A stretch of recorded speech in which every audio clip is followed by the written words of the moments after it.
बताना चाहूंगा, जब मैंने पढ़ाना शुरू किया था तो कुछ बच्चे ऐसे थे कि जो ये कह रहे थे कि जो खुद अभी पढ़ के सफल ही नहीं हुए वो हम लोग को क्या पढ़ा पाएंगे।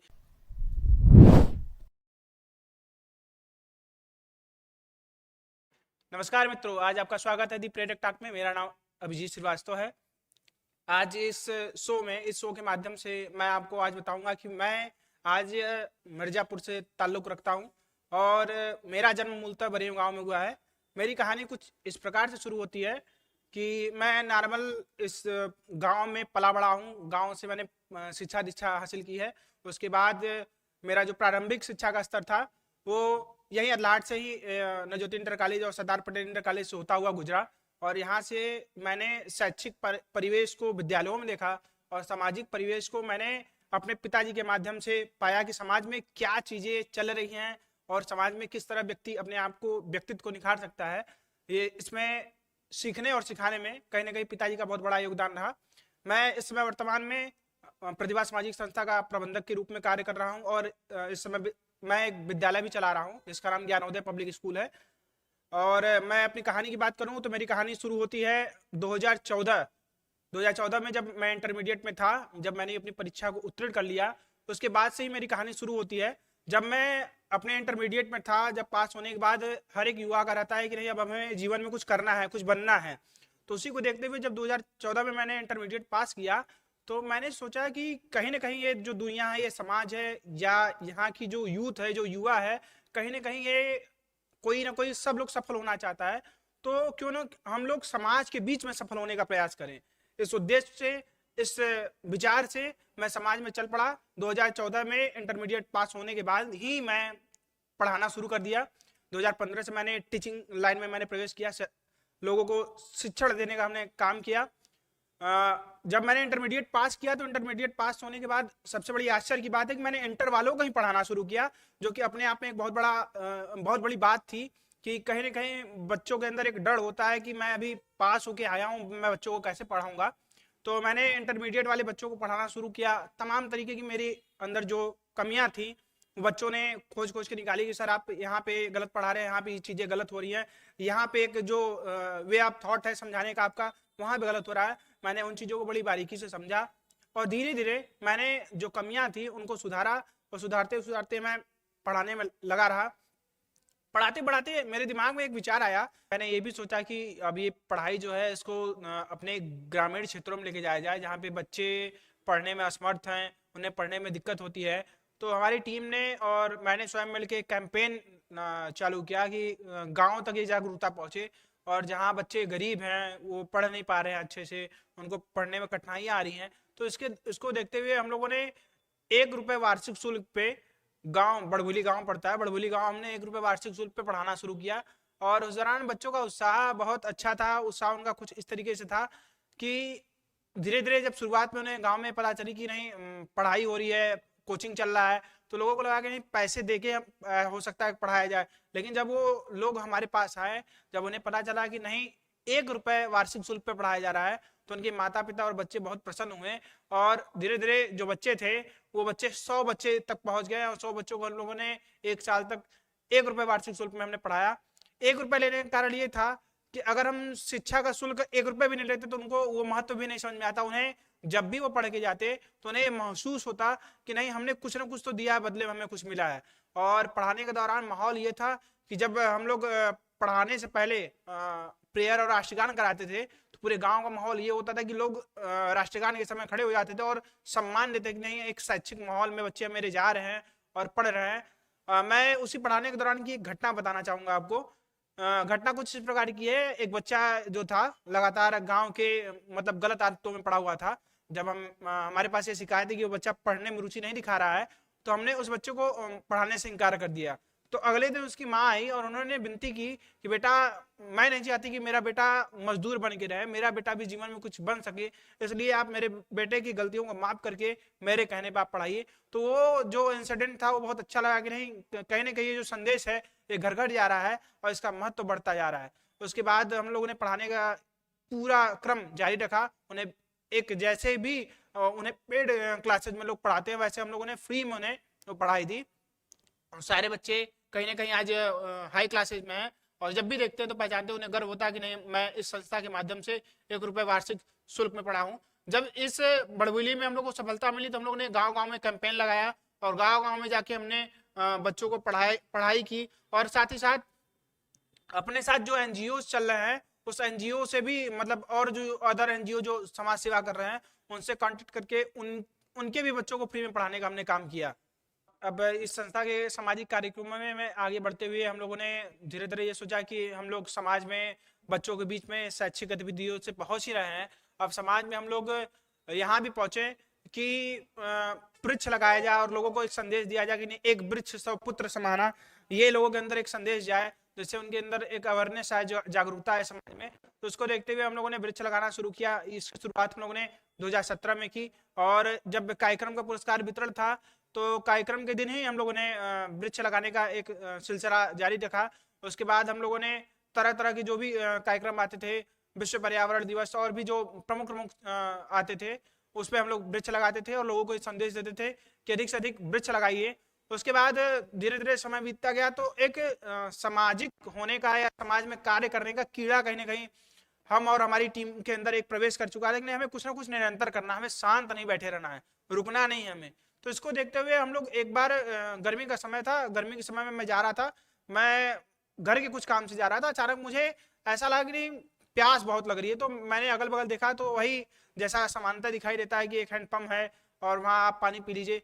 तो मुझे ऐसा लगा कि ये समस्या मेरे साथ ही नहीं होती होगी, ये समस्या न जाने कितने लोगों के साथ होती होगी। जब वो अचानक चलते होंगे गर्मी में, उन्हें जब प्यास लगती होती तो वो लोग करते क्या होंगे। तो इसको देखते हुए मैंने अपनी टीम से तुरंत बात किया, उसी शाम में अपनी टीम से बात किया तो क्यों ना हम लोग एक निःशुल्क प्याऊ जैसा अभियान चलाया जाए और उसको हम लोग किसी क्षेत्र के वरिष्ठ लोगों से फीता कटवा के उसको शुभारंभ कार्यक्रम का किया जाए। तो ये मेरी टीम को बहुत अच्छा लगा। उसके बाद हम लोगों ने तुरंत शर्मा रोड त्रिमुहानी पे एक स्थान डिसाइड किया और वहाँ पे हम लोगों ने बकायदा नल और प्याऊ लेके और साथ में मीठे के रूप में कुछ रख के हम लोगों ने प्याऊ रखना स्टार्ट किया और धीरे धीरे वो काफी सक्सेसफुल रहा, हमारे अंडर में चलता रहा। हो लोग उसे देखे कि नहीं यहाँ ये निःशुल्क प्याऊ तो रुक के वहाँ जरूर पानी पीते थे, पानी पीने की सारी व्यवस्थाएं वहाँ रखी रहती थी। इससे लोग बहुत ही अपने हिसाब से बहुत ही जागरूक है कि नहीं ये कार्यक्रम कहीं ना कहीं जो लोग ये लोग कर रहे हैं ना, कहीं इनका करने का विजन जो है वो कहीं दूसरा है। लेकिन समाज में कुछ ऐसे लोग भी होते हैं जो नहीं चाहते कि आप सफल हो, आपके लिए लगातार वो अड़चन बनकर आते हैं। कुछ ऐसा ही इस समाज में भी देखने को मिला। जब लोग निःशुल्क प्याऊ की शुरुआत कर रहे थे तो लोग यहाँ तक के जो प्याऊ का घड़ा था उसको फोड़ना शुरू कर दिए और प्याऊ को हटाना इधर से शुरू कर दिया, मतलब उसको एक तरीके से क्षति पहुंचाना उन लोगों ने शुरू कर दिया। फिर भी हम लोगों ने हिम्मत नहीं हारी, हम लोगों ने उसको रिप्लेस करके एक नए घड़े को रखा और हम लोगों ने बराबर उसको पूरे गर्मी के समय में जब तक बरसात नहीं आ जाती थी तब तक वो घड़ा हटता नहीं था। और इसका यही था कि लोगों को ये काफी अच्छा लगा और ये घड़ा पूरे गर्मी में जितने भी तपिश में लोग गर्मी झेल रहे थे उनके गले को राहत देता था और कहीं ना कहीं वो हमारे लिए एक आशीर्वाद होता था कि नहीं किसी ने हमें आशीर्वाद दिया है। और उसके बाद हम लोगों ने जब एक चुनाव का सत्र आया तो लोगों को जागरूक करने के लिए मतदाता जागरूकता अभियान चलाया। गांव गांव में हम लोगों ने मतदाता जागरूकता अभियान चलाकर उन्हें ये सचेत किया कि नहीं अगर आप 18 वर्ष पूरे कर चुके हैं तो आप जरूर मतदान करें, आपके मतदान का बहुत बड़ा महत्व है। और गांव गांव में जाके हम लोगों ने जागरूकता अभियान लगाया और उन्हें डोर टू डोर हम लोगों ने जाके समझाया कि आपके मतदान करने का कितना बड़ा फायदा है। और इस तरह से हम लोगों ने पूरी सामाजिक क्रियाकलापों में हम लोग पूरी तरीके से लगे रहे। कि आज का जो दौर चल रहा है, आज का युग जो चल रहा है जिसे हम कहते हैं कॉम्पिटिटिव एज, मतलब जो बच्चे इंटरमीडिएट पास होते हैं वो भी तो मेरी तरह ही होते होंगे, उन्हें भी तैयारी करना होता होगा किसी कॉम्पिटिटिव एग्जाम की, प्रतियोगी परीक्षा की। उनका भी उन्होंने भी अपने ग्रामीण क्षेत्र में जन्म लेने के बावजूद भी एक बड़े सपने के साथ वो आगे बढ़ते होंगे कि मेरे अंदर भी कुछ सपने हैं, मैं भी अपने सपने को साकार करूं, अपने माता पिता के नाम को एक बुलंदी पे लेके जाऊं। ये चीज मेरे दिमाग में एक दिन ठनकी और मैंने अपने टीम के साथ बातचीत की कि क्यों ना ऐसा किया जाए कि हम लोग एक संस्था जैसा बनाते हैं और प्रतियोगी परीक्षा कराते हैं। जैसे कि बड़े बड़े बीएचयू और सीएचएस लेवल पे लोग परीक्षाएं कराते हैं, 100 प्रश्न देते हैं, जैसा माहौल बड़े बड़े इंस्टीट्यूट देते हैं, क्यों ना हम लोग ऐसा टीम में बन के क्यों ना हम लोग ऐसा किया जाए। तो इस चीज को बड़ी गंभीरता से करने के बाद 2015 के लास्ट में 2016 में हम लोगों ने प्रतियोगी परीक्षा कराना शुरू किया, जिसमें हम लोग का फॉर्मेट वही रहता था कि हम लोग बच्चों को 100 प्रश्न देते थे और उनमें 100 प्रश्नों में अलग अलग उनके ही विषय से, अलग अलग विषयों से 100 प्रश्नों का पूरा मूल रहता था, जिसे बच्चे 1.5 घंटे में अटेम्प्ट करते थे। 100 प्रश्न उनको 90 मिनट में करने होते थे। और जो भी बच्चे प्रथम द्वितीय तृतीय आते थे उनको पुरस्कृत करना, उन्हें प्रोत्साहन देना, ताकि वो आने वाले भविष्य में भी आगामी रूप से सफल हों, उन्हें किसी प्रकार की समस्या न हो। इस सारी चीज को गर्भित करके हम इस रास्ते पर चल पड़े। हम लोगों ने 2015 में पहला प्रतियोगी परीक्षा शुरू किया। वहां पे हम लोग की संख्या 154 थी। वहां पे बच्चों का उत्साहवर्धन बहुत अच्छा था, उनके अंदर एक जोश था कि नहीं, हमें जीवन में कुछ ना कुछ प्रेरणा मिली है नंबरों के माध्यम से, इन मेडलों के माध्यम से हमें जीवन में कुछ ना कुछ करना है। इसको देखते हुए सारे बच्चे के अंदर उत्साह था। वो उत्साह ने हमारे उत्साह को बनाए रखा, जिसकी वजह से हम लोग लगातार अगले साल भी हमने एक नए जोश और एक नए प्रेरणा के साथ हम लोग अगले साल भी उतरे। और अगले साल हम लोगों ने भी एक प्रतियोगी परीक्षा फिर अगले साल हम लोगों ने कराई। और वही हम लोगों ने एक विषय रखा कि आपके सामने 100 प्रश्न रहेंगे और आपके सामने 90 मिनट रहेंगे। पूरा एक परीक्षा जैसा माहौल हम लोग उनको देते थे। और बच्चे भी इस विषय से, जो बच्चे गंभीर थे प्रतियोगी परीक्षा से, वो कहीं ना कहीं वो जानते थे कि हम क्या दे रहे हैं और हमें क्या मिल रहा है। और ये जानकर वो बहुत प्रसन्न होते थे कि कहीं ना कहीं ये हमारे भविष्य में, ये हमको कहीं ना कहीं ऐसी जगह जाके जोड़ेगा जहां हमारा भविष्य उज्जवल ही होगा। इस तरीके से हमारा जो कारवां था वो बढ़ता रहा। हमारी टीम का भी सपोर्ट बढ़ता रहा। और खासकर उस समय हम लोग युवा थे, तो हम लोग का जोश एक अलग था। सामाजिक क्रियाकलापों में हम लोग पूरी तरीके से घुल मिल चुके थे। हम लोगों ने प्रतियोगी परीक्षा का जब दूसरे चरण में गए, हम लोग दूसरे राउंड में, दूसरे साल हम लोग जब प्रतियोगी परीक्षा कराए, तो उसमें बच्चों का उत्साह और बढ़ा और बच्चे 154 से के बजाय 350 के ऊपर गए बच्चे। और उन लोगों को परीक्षा संपन्न होने के बाद जैसे ही मतलब परिणाम घोषित किया जाता था, परिणाम घोषित होने के बाद जो बच्चे रहते थे प्रथम से 10 स्थान जो प्राप्त करते थे, उनको free of cost computer course कराया जाता था। उनसे कोई शुल्क नहीं लिया जाता था। हमारा पूरा एक ही मोटो था कि हमें समाज में ऐसी चीजें देनी है जो बाद में वैल्यू ऑन ऐड करे, जो वैल्यू उनको जोड़े, उन्हें लगे कि नहीं, हमने कुछ किया तो हमें कुछ मिला है, अगर कहीं वो भविष्य में कहीं भी जाए तो भटके ना। तो हम लोगों ने उन्हें कंप्यूटर कोर्स फ्री में दिया 10 ऐसे बच्चों को। और साथ ही साथ अपने संस्था से कुछ ऐसे बच्चों को हमने सेलेक्ट किया जो बच्चे बहुत ही गरीब हैं और साथ ही साथ मेधावी हैं, और उन्हें कहीं ना कहीं शिक्षा के दायरे में पैसे जो हैं बेड़िया बन के आई हूँ। तो मैंने एक प्रबंधक होने के नाते, संस्था का प्रबंधक होने के नाते, मैंने ऐसे 15 से 20 बच्चों को छात्रवृत्ति दी। हर महीने मैं छात्रवृत्ति देता था उन्हें, और साथ ही साथ उन्हें पढ़ने वाली चीजें, पाठ्य सामग्रियां भी मैं उन्हें देता था। इससे समाज में धीरे धीरे हमारी संस्था का नाम बढ़ता गया। और धीरे धीरे जो संस्था हम लोगों ने, प्रतिभा सामाजिक संस्था, जो हम लोगों ने 2015 में स्टार्ट की थी, 2017 में पंजीकृत हम लोग हुए, वो संस्था आते आते समय में, एट द एंड समय में, हम लोग की संख्या 1500 परीक्षार्थियों के बीच में गई, जहाँ पे बच्चों के अंदर एक अलग सा जोश बना हुआ था कि नहीं, इस संस्था ने हमें कुछ ना कुछ दिया है, अब जीवन में हमें निरंतर कुछ आगे करना है। और हम लोग की टीम ने जो सोचा था, हमारी टीम का सोचना और हम लोग का वो चीज करना कहीं ना कहीं सफल रहा। कहते हैं जब तक समस्याएं नहीं तब तक सफलता कहाँ। तो जब ये सामाजिक क्रियाएं या जो भी पढ़ाने का दौर था, उसमें समस्याएं आएंगी नहीं तो सफलताएं कहाँ से आएंगी। मैं आपको बताना चाहूंगा, जब मैंने पढ़ाना शुरू किया था तो कुछ बच्चे ऐसे थे कि जो ये कह रहे थे कि जो खुद अभी पढ़ के सफल ही नहीं हुए, वो हम लोग को क्या पढ़ा पाएंगे। उन बच्चों को मेरा कोई जवाब नहीं था। उन बच्चों को मैंने अपने अंदर यही ठान के रखा था कि आपको मैं अपनी पढ़ाई की गुणवत्ता के माध्यम से मैं आपको बताऊंगा मैं कौन हूं। और अंत में उन बच्चों ने स्वीकार भी किया कि नहीं सर, हम गलत थे, आप सही थे, आपने अच्छी गुणवत्ता के साथ पढ़ाया है। और जब यही समस्याएं, जब हम लोग सामाजिक क्रियाकलापों में गए, तो जब हम लोग परीक्षाएं कराने जाते थे, जगह जगह विद्यालयों में जाते थे, तो एक विद्यालय के वरिष्ठ नागरिक थे, उन्होंने ये कहा कि ये लोग पैसा कमाने के लिए काम कर रहे हैं, ये लोग कहीं ना कहीं पैसे को टारगेट कर लिए हैं और पैसे को टारगेट रख के प्रतियोगी परीक्षा कराते हैं। प्रतियोगी परीक्षा करा के ये लोग सोचते हैं कि इनकी कमाई बढ़ जाएगी और ये लोग समाज में नाम न कमाने के चक्कर में पैसा कमा रहे हैं। तो मैंने उन सज्जन से यही कहा कि अगर आपको लगता है कि हम कहीं कहीं पैसा कमा रहे हैं, तो एक बार आप हमारे मिशन से जोड़िए, आपको खुद पता चल जाएगा कि हम पैसा कमा रहे हैं कि पैसा गवा रहे हैं। तो उनको ये बात थोड़ी सी खली, उनको भी ये लगा कि नहीं, कहीं ना कहीं ये बच्चे सही काम कर रहे हैं। तो प्रतियोगी परीक्षाओं में जब प्रतियोगी परीक्षा हम लोग कराते थे, तो कुछ लोग ऐसे थे कि जो लोग ये कहते थे कि ये लोग अपने घर के बच्चों को टॉप कराने के लिए प्रतियोगी परीक्षा कराते हैं। मतलब इनका ये मोटो रहता है कि हम जो प्रथम स्थान या द्वितीय स्थान या तृतीय स्थान है, वो अपने आसपास के जिनको हम जानते हैं उनको वो स्थान दे दे और बाकी सारे बच्चों को नीचे का स्थान दे दे। तो ये तमाम तरीके के आरोप हम लोग पे लगते थे, लेकिन हम लोगों ने बहुत ही पारदर्शिता रखी। ऐसी स्थिति बनती थी कि अपना खुद का भाई परीक्षा देने बैठता था, उसकी कॉपी मैं न जांच के मेरा सहयोगी मित्र जांचता था या किसी दूसरे से हम जचवाते थे, ताकि जो नंबर जो टैलेंट है, जो प्रतिभा है, वो कहीं ना कहीं छुपे ना कहीं दबे ना, वो कुचला ना जाए, उसका सम्मान किया जाए। तो इस तरीके से आरोप लगते रहते थे।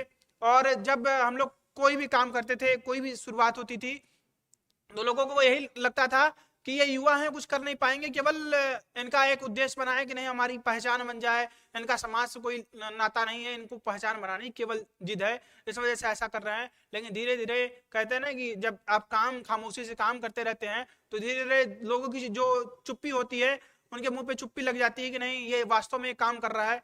किसी का शिकायत करना होता है काम, किसी का काम करना काम होता है। तो हम लोग काम करने वाले में थे, हम लोगों ने निरंतर काम किया और लोगों को ये बताया, लोगों को ये जताया कि नहीं हमारा जो काम है समाज को देना है, समाज से कुछ लेना नहीं है। और एक तरीके से सामाजिक मुकाम में हमने सफलता पाई। और जहां भी हम पुरस्कार वितरण कार्यक्रम रखते थे, जो भी मुख्य अतिथि आते थे, वो हमेशा हम लोग को प्रशंसा के रूप में आशीर्वाद जरूर देते थे कि आप लोग निरंतर नए काम कर रहे हैं, आप ऐसे ही काम करें, ऐसे ही आगे बढ़े और समाज को कुछ ऐसा दें जहां से समाज भटक रहा है, जहां से उन्हें लग रहा है कि नहीं समाज में हमारा स्थान नहीं बन सकता है, वैसा आप काम करें। इस काम को करने के बाद हमें ऐसा लगा कि अभी भी जो समाज में एक शिक्षा का माहौल चल रहा है, जो बच्चे पढ़ाई लिखाई कर रहे हैं, उनके अंदर भी कहीं ना कहीं दिक्कत है। तो उसको देखते हुए हम लोगों ने स्कूल एक स्कूल खोलने का विचार बनाया कि नहीं एक स्कूल खोला जाए, वहां से बच्चों को शिक्षा, एक अच्छी क्वालिटी की एजुकेशन दी जाए। नहीं केवल शिक्षा केवल किताबों तक न सीमित रहे, शिक्षा मेंटली, फिजिकली और स्पिरिचुअलिटी, मतलब आध्यात्मिक रूप से भी बच्चों के अंदर उसका संचार हो। शिक्षा उनके आध्यात्म में भी जल के, इस लक्ष्य को रखते हुए हम लोगों ने विद्यालय डाला।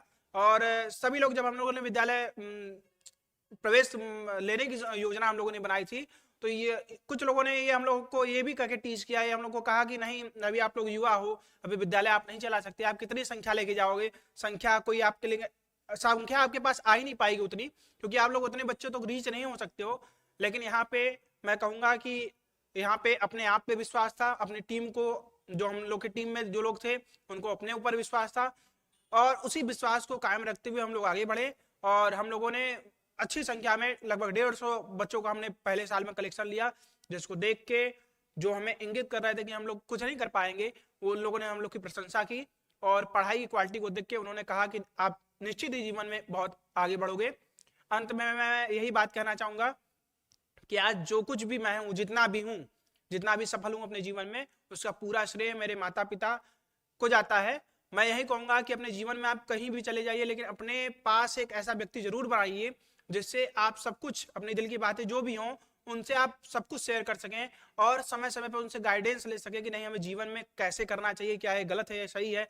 आपके जीवन में अगर कोई एक ऐसा व्यक्ति है तो आप निश्चित रूप से आप सफल होंगे। इसी क्रम में हम लोगों ने बहुत अच्छी अच्छी चीजों को अंदर डेवलप किया और बच्चों को ये संदेश दिया कि नहीं आप कुछ है तो कुछ कर सकते हैं, समस्याएं आती रहेंगी।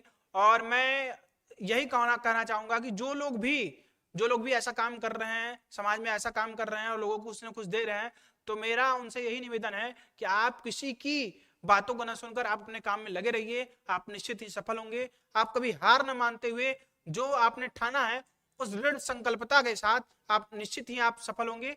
धन्यवाद।